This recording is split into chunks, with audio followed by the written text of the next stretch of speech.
Bueno, entonces, como habíamos quedado anteriormente, la carta de Oseas es una carta figurativa. Esta carta figura con un esposo y una esposa. El esposo es la figuración de Cristo, es la idealización de Cristo. Oseas, aquel hombre que va a buscar a Gomer, es el mismo Cristo que fue a buscarnos a nosotros. La esposa somos nosotros. Y esa es la figuración que hoy vamos a hacer. Así que acompáñenme en Oseas, capítulo 1, versículo 9. Vamos a leer desde el 9 al 11. Y dice la palabra de Dios así. El Señor dijo, ponle por nombre lo a mí, porque vosotros no sois mi pueblo, no sois mi pueblo, y yo no soy vuestro Dios. Pero el número de los hijos de Israel será como la arena del mar, que no se puede medir ni contar. Y sucederá que en el lugar donde se les dice, no sois mi pueblo, se les dirá, sois hijos del Dios viviente. Y los hijos de Judá y los hijos de Israel se renunciarán y nombrarán para sí un solo jefe. Voy a tomar por aquí. Bueno, con esta carta, la verdad, hemos recibido una gran golpiza. En el caso mío, yo recibí una gran golpiza. Porque es que Gomer, la identificación de lo que somos nosotros, aquella ramera que no es capaz de seguir a Dios, aquella ramera que no es capaz de ser fiel a su esposo, sino una iglesia infiel, una iglesia adúltera, una iglesia que fornica y causa incluso áreas hacia el pecado, demuestra lo que somos. O sea, que Dios tome una tipología de una mujer ramera para nosotros es algo que es muy duro, porque lastimosamente nos cuenta la cruda realidad de lo que somos, seres infieles. Pero grandiosa a la vez, nos muestra una tipología de un Dios fiel, de un Dios lleno de gracia, de misericordia. Entonces vamos a identificar cómo nosotros somos aquella mujer Gomer y cómo Dios nos rescata, nos da salvación, nos da entrega. ¿Alguno se acuerda de qué significaba la palabra Oseas o el nombre de Oseas? ¿Qué significado tenía? ¿Ninguno? Tenía. El significado de Oseas era salvación, ¿no? Salvación o salvador. Ya, Salvador. Eso es muy importante porque es la primera tipología que vamos a encontrar. Dios como salvador. Pero ahora vamos a ver que Oseas fue enviado por Dios en el versículo 1. Dice, cuando por primera vez el Señor les habló por medio de Oseas, el Señor les dijo, anda y toma a una mujer ramera. Oseas era un sacerdote. Oseas era un hombre que no podía estar con cualquier persona.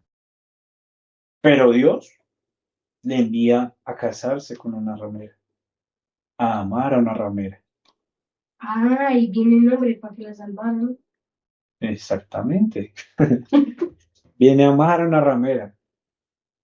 Y esto, mejor dicho, ante la cabeza de la sociedad es, uy, o sea, imagínense, si ante el mundo casarse con una ramera es lo más tonto del mundo, lo más absurdo que podría ser un hombre.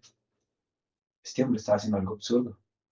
Este hombre estaba haciendo algo muy loco, muy anormal a lo que es común en ellos. Quiero que me acompañen a Oseas 2 al 5. Dos, cinco. No, 2, Cinco. 5. Ah, no llega al cinco. Y vamos a ver que Gomer vio el amor de Oseas. Gomer vio el amor que le demostró Oseas, tanto así de pagar por ella, sacarla de esa vida de prostitución. ¿Y qué es lo que hizo ella? Pues su madre se prostituyó, a la que los coincidió y se deshonró, porque dijo, iré tras mis amantes, que me dan mi pan y mi agua, mi lana y mi lino, mi aceite y mi bebida. ¿Por qué se fue ella con sus amantes? Porque le daba todo. Le daban todo. Sí, le daban la mayoría de cosas, ¿no? Y ella creía que ahí estaba bien, que estaba feliz, pero Oseas no se las estaba dando. O sea, siendo el esposo, ¿usted cree que él no proveía para ella? Ujú. Pues era claro, lo estaba dando. Pero aún así ella busca los deleites. Y eso es lo que pasa con nosotros. O sea que teniendo esposos se prostituye también. Sí. Dejó a su marido para irse a la prostitución. Y es lo que pasa con nosotros. Tenemos un Dios todopoderoso, el cual nos da todo, la felicidad, la armonía, la paz, nos da la vida. ¿Y cuántas veces nos prostituimos, poniendo nuestra voluntad sobre la voluntad de Él para hacer con avidez lo que nosotros queramos? Ahí es donde está la primera identificación de Gomer en nosotros, que disfrutamos de las cosas que el mundo nos puede dar, ¿no? Amantes, placeres, cariños, ¿no? Cerveza, sí, Comida, agua, vestimenta. Ahí es donde comenzamos a ver la primera prostitución. Quiero que me acompañen a Oseas 2:8. Y dice, pues ella no sabía que era yo el que daba el trigo, el mosto y el aceite, y le prodigaba la plata y el oro que ellos usaban para Baal. ¿Quién era que proveía inclusive lo que ella estaba recibiendo de aquellos hombres? Oseas. Oseas. Ojo, ¿Cómo? Oseas era tan fiel que ella se iba con amantes que le daban lujos. Pero ¿quién era el que estaba diciendo? Ella no sabía qué. Yo era el que daba El trigo, la comida. Es mosto. O sea que él el vino. prácticamente él les pagaba a los señores para que hicieran también. ¿No? Que verdaderamente él estaba ofreciendo lo mismo. Ella prefería vivir una vida desordenada, una vida lejos de él, por disfrutar de otros placeres que él también le puede ofrecer, que él también le estaba dando. Y segundo, que a pesar de que él se había ido, de que ella se había ido, él lo seguía dando. ¿Y cuántas veces nosotros hacemos lo mismo? ¿Y cuántas veces más chistoso, podemos decirlo? ¿Quién ha estado en una discoteca? Porque me ha pasado. Mi vida no fue una fe totalmente afirmada desde el inicio. Yo iba a una discoteca cuando ya decía conocer a Dios. Y estaba buscando el deleite. Pero ¿quién me daba la vida? Dios. ¿Quién me daba el dinero para gastarlo ahí? Dios. Dios es el que provee. Él sabiendo que yo me lo iba a gastar en cualquier deleite y cualquier gozo de mis placeres, Él me proveía. Y Él era igual de fiel. Y sigue siéndolo hasta el día de hoy. Igual de fiel. ¿Cuántas veces nosotros hemos hecho lo mismo? No con discotecas, pero sí hemos decidido nuestra voluntad y hacer lo que nos place frente a aquellas pasiones o amores de nosotros, alejándonos de Él. ¿Y ustedes han visto que Dios los deje solos? Do. Ustedes han visto que Dios diga, ustedes se apartan, yo ya no les doy nada, los dejo a la deriva. No, su fidelidad se sigue viendo. Y es la misma fidelidad que estaba acá mostrando Oseas, que a pesar de que ella no estaba, ella le seguía dando ¿qué? El trigo, el mosto, el aceite, la plata, el oro. Dijiste ella le seguía. Dije ella, perdón. Sí. Perdón. Ella no sabía que él le seguía dando el trigo, el mosto, el aceite, y le pregaba plata, oro y todo lo que usaba, incluso para ir a disfrutar Porque que los usaba ¿para qué? Ah, Para Baal. ¿Alguno sabe lo que es la palabra Baal? no. Baal se puede utilizar como dos términos. La primera es que era un dios pagano, un dios de los caldeos. La segunda es que la palabra Baal también significa Señor. Inclusive ustedes, los que ya conocen hebreo y esto, van a ver que muchas veces en cartas hebreas le van a decir Baales. ¿A quiénes son señores? Pero señor, ¿de estatus o cómo? Sí, señor de poder, señor de prestigio, señor de pasión. Ya que, por ejemplo, la otra palabra que ellos utilizan para nombrar el señor de señores es Adonai. Ah, Adonai. Adonai es la palabra con la que identifican al señor de señores, al Dios rey de reyes, ¿no? Pero Adón, yo he escuchado Adonai. sí, por eso, al señor de señores. Está la otra palabra que es Adón, que Adón es una identificación a un señor menor. O sea, puede ser un jefe. Ah, por eso le dice don. Un gerente. Sí, como acá decir Gerente, no sé. el señor de la esquina. Ellos no utilizan la misma palabra para decir el señor de los cielos como para decir el señor de la esquina. Entonces ahí es donde viene la primera metáfora. Baal también significa señor. Y el sino que es un señor también, en este caso, que se guiaba a la Puede idolatría. ser como por estatus. Sí, de poder, de renombre. Puede que le hicieran Baal a un rey.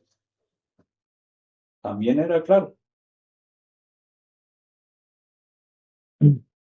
Entonces, esto es lo más primordial. Jesús nos sigue sosteniendo, nos sigue manteniendo aún y a pesar de nuestra infidelidad. ¿Quién de cristiano?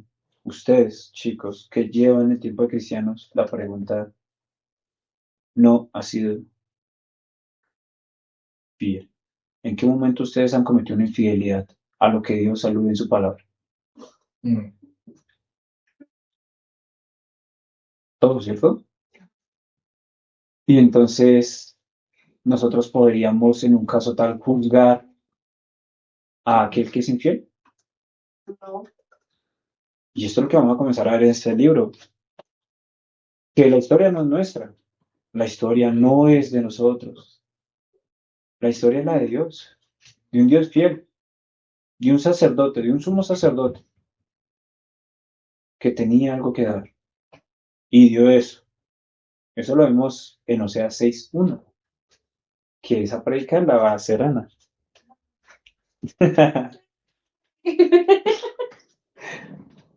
Quiero que me acompañen a Oseas 2:23.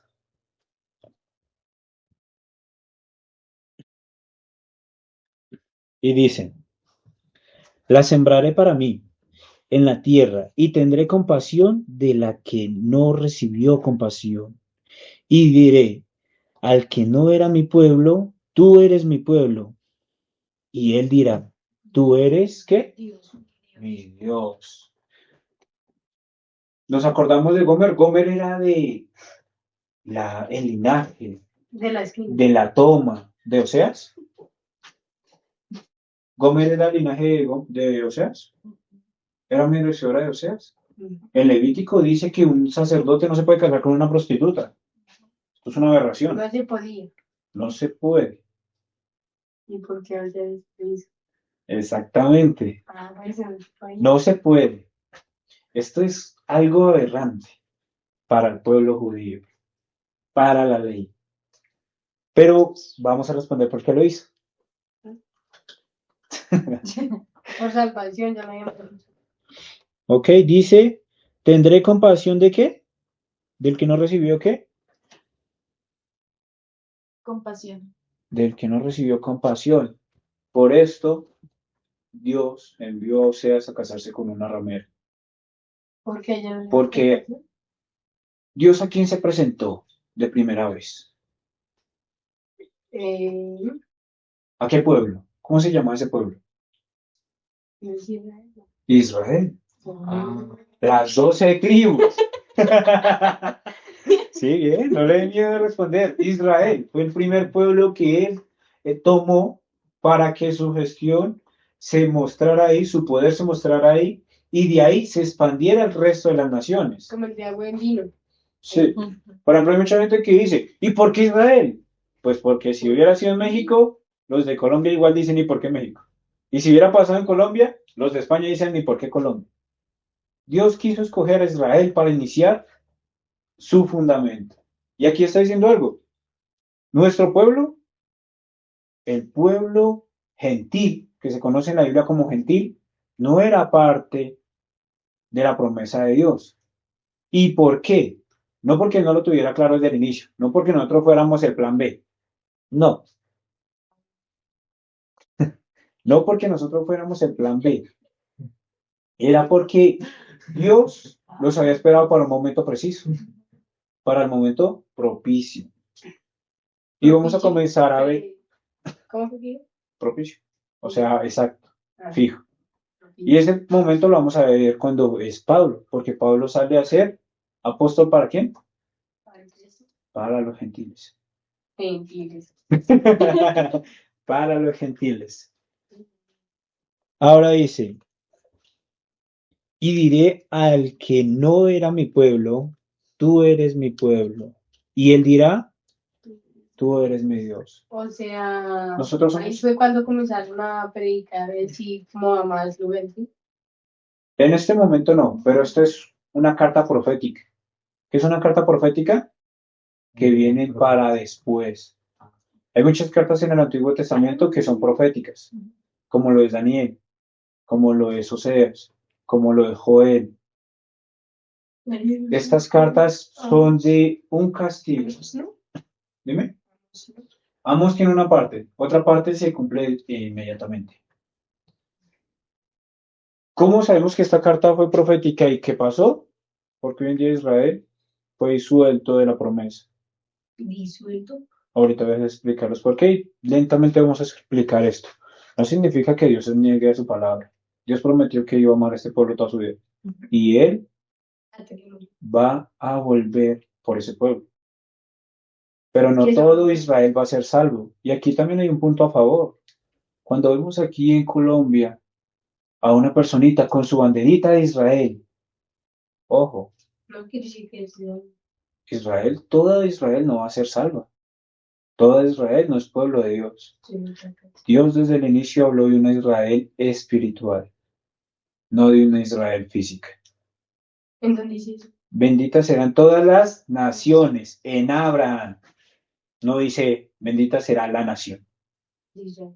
Todas las naciones. No todo, así como no todo Colombia será salvo, solo va a haber una parte, no todo Israel será salvo. Solo va a haber una parte. Sino que eso se va a explicar después, tranquilos. Conforme avancemos en el libro, se van a explicar todos estos temitas. Quiero que me acompañen a Primera de Pedro 2:1. Y dice, por tanto, desechados. Echando. ¿Sí es este? Ah, sí, sí, sí, sí. Por tanto, desechando toda malicia y todo engaño e hipocresías, envidias, toda difamación, dice, Deseando. ok, en esa parte que me equivoqué, 2:10, Primera de Pedro 2:10, pues vosotros en otro tiempo no erais pueblo, pero ahora sois el pueblo de Dios. ¿Qué dice? No habíais recibido. No habías recibido misericordia, Pero ahora pero ahora veis Misericordia. misericordia. Ya tiene O sea, Claro, no, yo cuando hice el versículo, pues vosotros no eras, ¿no éramos qué?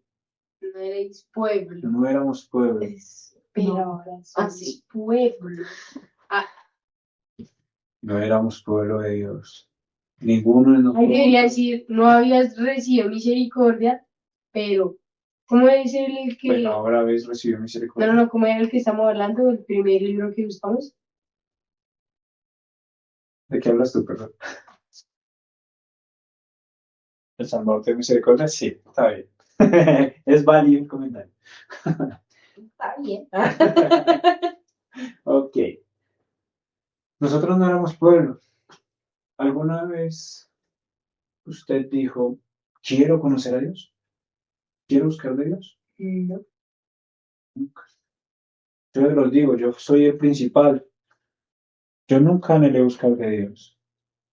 De por sí, el día que fui a buscar de Dios, iba era verdaderamente por un tatuaje. Ah, sí. Ah, sí. Iba por un tatuaje. Yo nunca dije, voy a mirar, voy a ver si me van a explicar la Biblia, si me van a hablar de la Biblia, si me van a hablar de una salvación.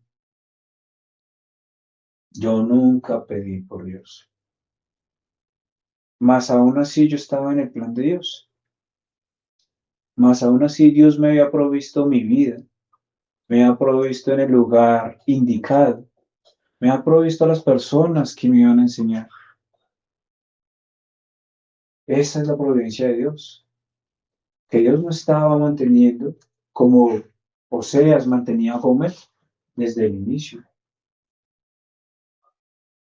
Porque aunque yo no era fiel, aunque yo no estaba en su pueblo, él sí era fiel y ella me contaba como uno de los suyos. Mi vida no lo mostraba.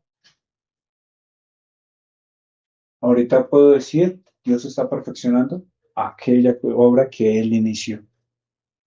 Y es lo que dicen, nosotros no éramos pueblo.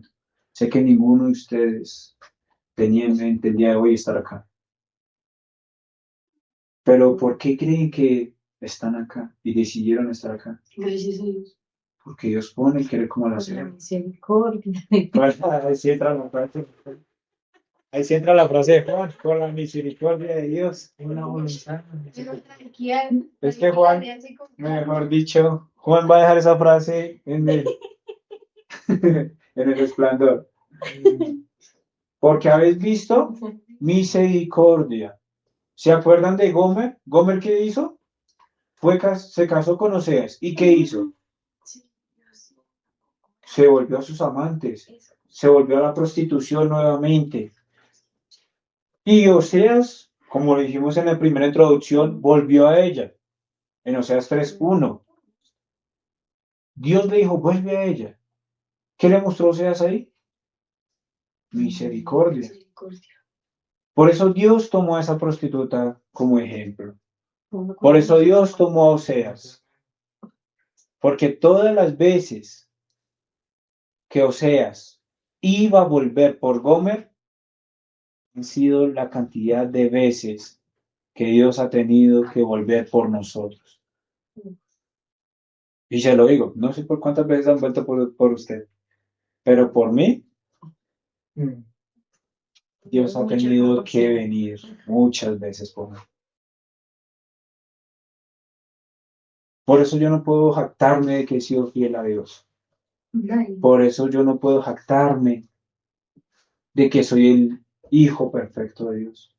No, de que si cada vez que he querido hacer lo bueno, no lo hago. Si no hago lo que está en mí. Porque aunque sé que la ley es buena, no la hago. Y es lo mismo que decía Pablo. Es lo mismo que está en nosotros. Porque aunque unos forniquen, otros mienten. Y estamos mintiendo a aquel Dios que es santo. Cuando fornicamos, estamos poniendo nuestra voluntad sobre la voluntad de quién? Sobre la voluntad de Dios. Cuando somos infieles, y infidelidad está en muchas áreas, no está solo en esas, son las más nombradas. El robo, la fornicación, el asesinar, son las más nombradas. Pero pecados, hay cantidades. Está el orgullo, está la soberbia, está la altivez, está la jactancia. Hay demasiados pecados con los que nosotros podemos poner nuestra voluntad sobre la voluntad de Él, porque no es designio de Dios que nosotros la imitemos, lo cual nos demuestra que somos infieles en naturaleza. O sea, la clara similitud de por qué Dios mandó a Oseas a casarse con Gomer es porque esa mujer es la viva representación de lo que somos nosotros. Es la viva representación de que Oseas está amando a una prostituta y que Dios ha amado a una mujer que es imperfecta, que es inconstante, que no persevera. sino que ha sido Dios el que ha puesto esa perseverancia. Es Dios el que ha puesto ese sentir. Es Dios el que nos ha buscado. Quiero que me acompañen a Oseas 3:2. Ahí mismo, más abajito, y dice, la compré pues para mí por 15 ciclos de plata y un homer. ¿Y medio de qué? De cebada. ¿Qué hizo Oseas? Que es un joven. Sí. La compro. La compró, pero ya era de él, ¿no? Sí. O sea, ¿qué había hecho él? Ya la había comprado antes. Exacto. La volvió a comprar. La volvió a reclamar, por así decirlo. Sí, la volvió a reclamar. Y después de eso lo volvió a comprar. ¿Pero qué quiere decir? Que ya estaba con otros dueños. Uy. Que ya era parte de otros. Y nuevamente volvió a pagar por ella. ¿Quién nos creó? ¿A imagen y semejanza de quiénes somos? De Dios. De Dios. Por eso no me puedo pelear. A imagen y semejanza de Dios. ¿Pero qué hizo Cristo en la cruz? Pagó nuevamente por nosotros. Pagó nuevamente por nosotros. Nos volvió a comprar. Nos volvió a comprar. Quiero que me acompañen ahora a Oseas 11:4. Esto hizo por ella, ¿no? Vamos a ver lo que Dios hizo por nosotros. Oseas 11:4 y dice, con cuerdas humanas los conduje con lazos de amor y fui para ellos como quien alza el yugo de sobre su quijada. Me incliné y les di ¿de qué? De comer. De comer. ¿Con lazos de qué? De amor. De amor. Dios nos tuvo que castigar y Dios está castigando a este pueblo. ¿Ese castigo usted cree que fue por odio? No, no. Fue para comprender el amor que Dios tenía para con nosotros.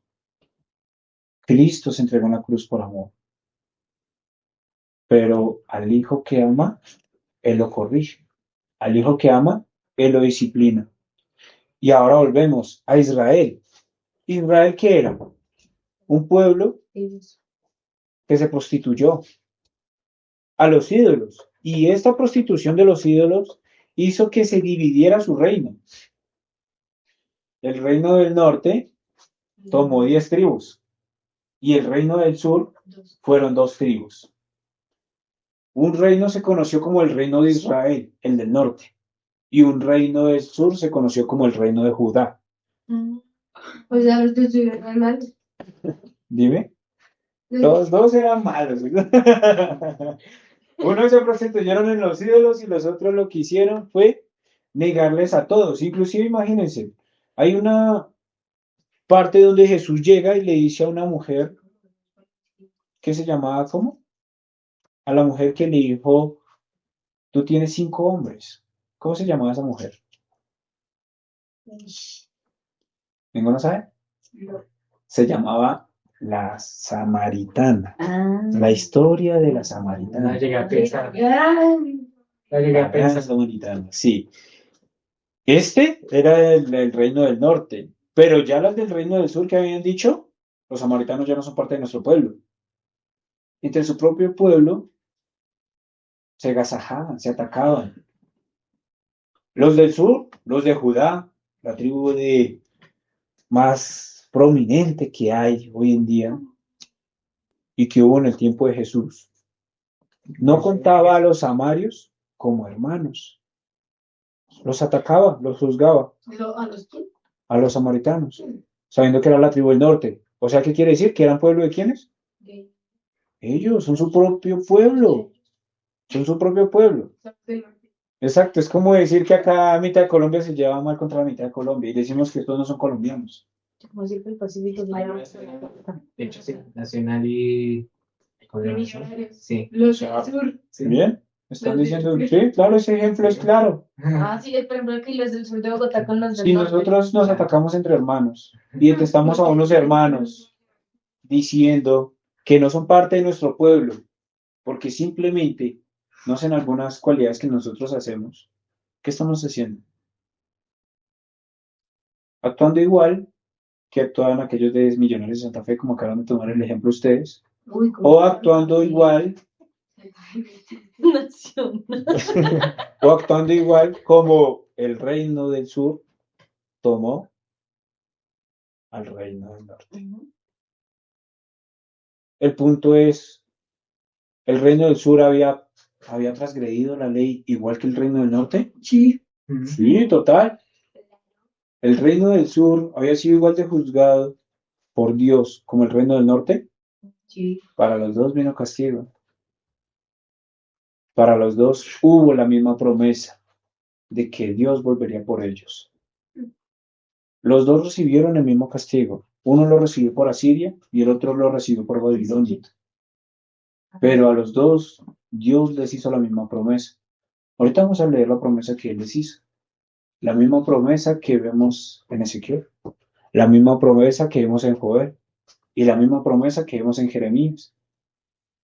Porque Dios, aunque es un Dios de orden que castiga, es un Dios que muestra misericordia. Es un Dios que le dio misericordia a ese pueblo. Y es un Dios que ha dado misericordia a nosotros. Y por cuanto nos da misericordia, nos ha entregado unas promesas. Imagínense, ya son salvos. Ya Dios les dijo, vengan al seno de su Señor. Y tras derecho ahora les dice, les voy a dar unas bendiciones. Les voy a dar unas promesas. Ese es aquel Dios que hemos visto hasta el día de hoy en Oseas. Eso es misericordia, que ninguno la merecía. Y nosotros no estamos exentos de ellas. Por eso no debemos juzgar a los que son de nuestro pueblo, a aquel que profesa que Cristo es el Rey de Reyes y Señor de Señores, está profesando la misma fe de nosotros. Puede que las doctrinas no sean las mismas, pero están profesando la misma fe que nosotros profesamos. Tienen por Padre al mismo Dios que es nuestro Padre. Quiero que me acompañen a Oseas 14:4.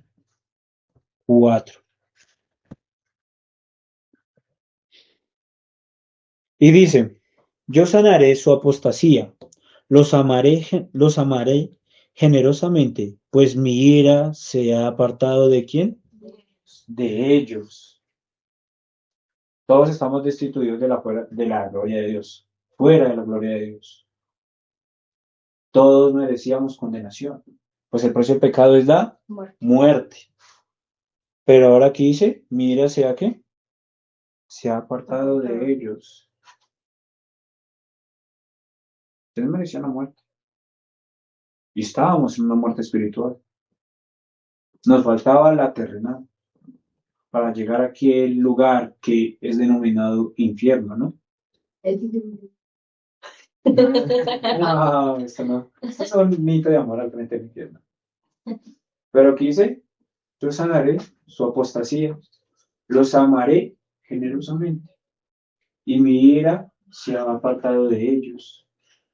Nosotros no éramos parte del pueblo, y estas promesas las recibimos. Desde el día de la creación, Dios sabía que iba a haber crucifixión. Esto no era nuevo. Entonces significa que era nuevo que ahora nosotros íbamos a ser añadidos o parte del pueblo de Dios.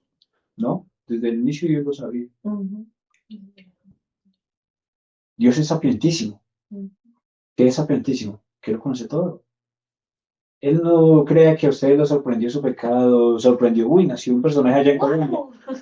Oye, hace poco escuché en una conferencia que estaba escuchando de expositores, donde decían, entonces Dios tal vez no lo conoce todo porque Dios no sabía de Sudamérica, porque en la Biblia no aparece Sudamérica. Y uno dice, es que este libro es de salvación. Este libro no es de geografía. Este libro es de salvación. ¿Por qué no aparece Sudamérica acá? Porque no había necesidad. El momento en el que Dios predestinó a ese pueblo, Israel, para comenzar a hacer su obra, Colombia existía, claro. No como Colombia, pero la tierra existía, sí. ¿Dios necesitaba nombrarla? No. Sí, ¿para qué? Dios no necesitaba nombrarla. ¿Significa que Dios no conocía esa isla? No. Pues, obviamente es. ¿Cómo vamos a pensar eso? Es como quienes dicen que tenemos que ver por qué los dinosaurios no aparecen explícitamente en la Biblia. ¿Para qué? Eso no es arqueología. Esto se llama soterología. Se llama marteología.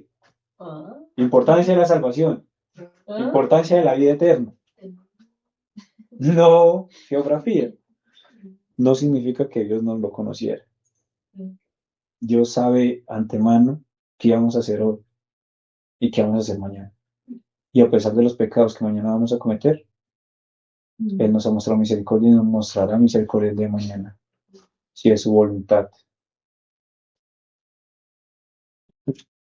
Y ahora quiero que me acompañen a Oseas 6, del 1 al 2.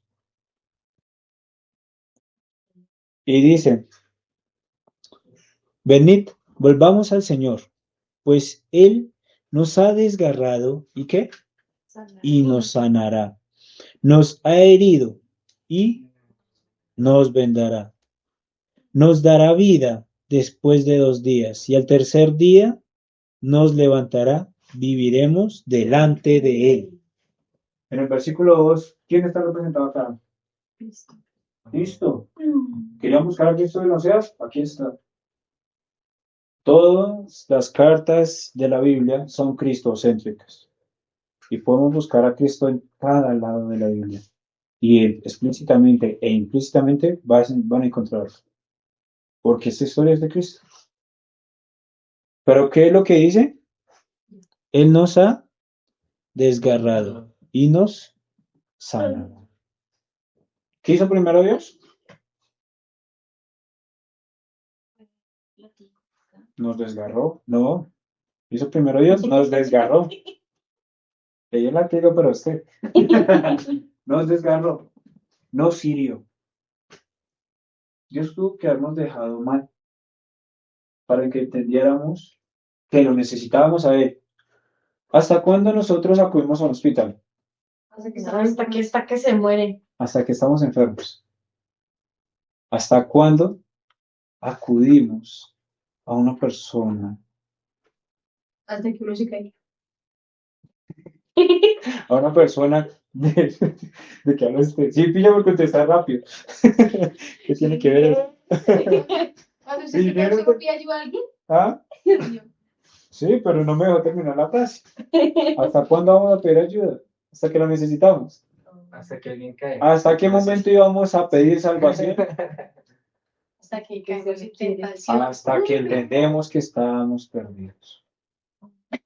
¿Cuándo vamos a buscar el mapa? Cuando estábamos perdidos. Cuando ya estamos perdidos. ¿Cuándo vamos a buscar el GPS? Cuando ya no sabemos para dónde ir. Eso mismo. Hasta que nosotros nos descubrimos y enteramos que estábamos perdidos, buscamos de Él. Hasta cuando buscaremos la luz, hasta que estamos ciegos. O sea, hasta cuándo nos conocemos, hasta que estamos ciegos, exacto. Así que Dios nos tiene que herir para que sepamos que necesitamos ser sanados. ¿Hasta cuándo? Hasta que Dios nos desgarre, buscaremos ser sanados. Hasta que Dios nos hiera. Y por eso que ustedes van a escuchar, el cristiano cayó en esto, en esto, en esto. Claro, tenía que haber caído. Porque si usted está bien, si usted tiene salud, ¿para qué va a buscar de un enfermero? Y si usted se cree, bueno, se cree salvo, se cree que por sus propias obras va a ser salvo, ¿para qué va a necesitar de un salvador? ¿Ya ven por qué los católicos fallan? Porque ellos dicen, yo puedo hacer obras buenas. Pues si hace obras buenas, puede buscar lo bueno. Y si puede buscar lo bueno, puede ser salvo por sí mismo. No necesita de un salvador. ¿Para qué necesitaríamos de un salvador si pudiéramos hacer lo bueno?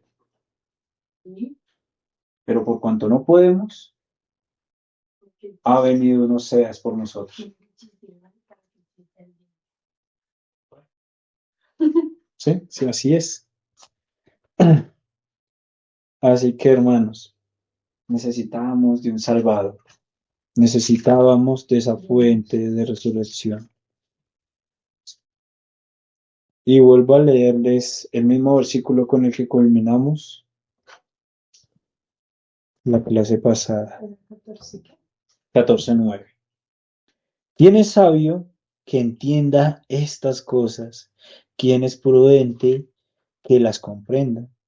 Porque rectos son los caminos del Señor, y los justos andarán por ellos. ¿Y qué dice? ¿Pero qué? ¿Qué hizo Gómez? Tropezó.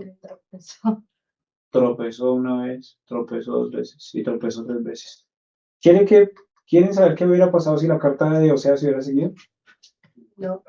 Tropezó y tropezó. Seguiría tropezando y seguiría tropezando. ¿Verdad, Albedo? No, era que uno lo sacaban de un hueco y la abeja saltaba y volvía. Y volví a caer. Así es, la típica representación. Sí, al mismo hueco, solo que nos metemos más adelante. Sí. Esa es la misma representación de nosotros. Si el libro de Hechos hubiera seguido, que está siguiendo, solo que nosotros no lo tenemos en papel,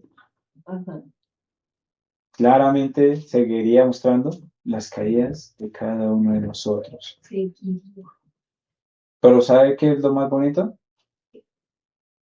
Que Dios también mostraría que Dios nos estaría levantando. Mis ovejas oyen mi voz y me siguen. Yo los tomaré en mi mano y no los soltaré jamás. Aquella ovejita que se escarrila, Dios la va a buscar. Aquella ovejita que se escarrila, Dios la va a buscar. Va a enviar personas que la busquen. Pero no se confíen a esperar que Dios la busque cada vez. No sea que un día diga, esta ovejita ya no es de mi rebaño. Y no porque la salvación se pierda, sino porque nunca fue de su rebaño. Muchos cristianos están esperando que venga el pastor a arrojarles y les vuelvan a la iglesia. Pero estaban entre nosotros, pero no eran de nosotros. Que tuvieran por nombre cristianos no significa que lo fueran. No significa que lo fueran. Pueden tener por nombre la Cuadrangular de Usme. Pueden tener por nombre la Bautista de Chile. Pueden tener por nombre la Presbiteriana. Pero no significa que van a ser salvos por ese nombre. Estaban entre nosotros, pero no eran de nosotros. Y saben que en la confesión hablan de la perseverancia de los santos. Hablan de la perseverancia de los santos. Nosotros perseveramos. Vemos un hombre llamado David que perseveró a pesar de sus caídas, pero también vemos un hombre, Saúl, que a su primera embajada lo que hizo fue enorgullecerse y decir, no me van a quitar mi trono. ¿Sabe cómo sabremos que ustedes están en la fe y son de la fe? Por su perseverancia. Quiero que me acompañen a Filipenses 2, 12 y 13. Dice, así que amados míos, tal como siempre habéis obedecido, no solo en mi presencia, sino ahora mucho más en mi ausencia, ocupaos en vuestra salvación con temor y ¿qué? Temblor. Temblor. ¿Muchos saben para qué utilizan esto? Para decir que la salvación se pierde. Si ustedes no están obedeciendo y preocupándose por su salvación, la van a perder. Pero es que los textos no se pueden sacar de su contexto. Sigue el otro versículo. Dice, porque Dios es quien obra en vosotros, tanto el querer como el hacer para su beneplácito. Si ustedes están aquí perseverando y que su salvación está obrando y mostrando una obra buena conforme al corazón de Cristo, no es por ustedes, es porque Dios pone el querer como el hacer en cada uno de nosotros. ¿Qué significa literal beneplácito? Para su beneficio. Pero obviamente este beneficio es un beneficio mucho más amplio. Para el beneplácito y beneplácito también se puede considerar como la providencia de Dios. Beneplácito es la providencia también, que es porque la voluntad de Dios así lo quiso. Por la misericordia. Ahí sí entra la frase. La misericordia, por la misericordia se hace esto, se hará aquello. Porque ese es un plan beneplácito, el cual ha permitido que ustedes estén hoy aquí. Y seguirán estando aquí mientras Dios muestre esa obra en ustedes. Usted misericordia. Nuestra misericordia. Juan quedó para la... Bueno, hermanos, vamos a orar. Padre amado, Rey de Reyes, gracias Señor, porque con este libro entendemos tu misericordia, con este libro entendemos tu compasión, con este libro entendemos lo bueno que